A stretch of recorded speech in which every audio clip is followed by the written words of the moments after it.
Okay, so we have a handful of fresh parsley. Again, I use the flat Italian parsley. I think it has a better milder flavor than the curly parsley. Go ahead and rinse it up.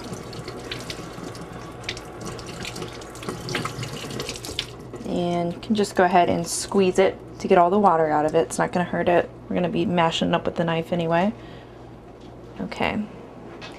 And put it on the cutting board and we'll just run the knife through it.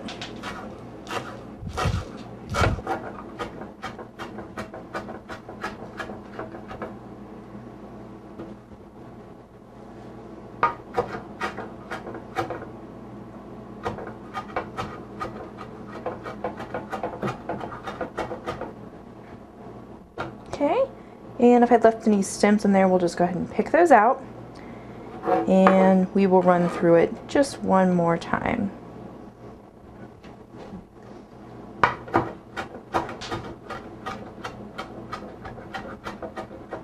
Okay,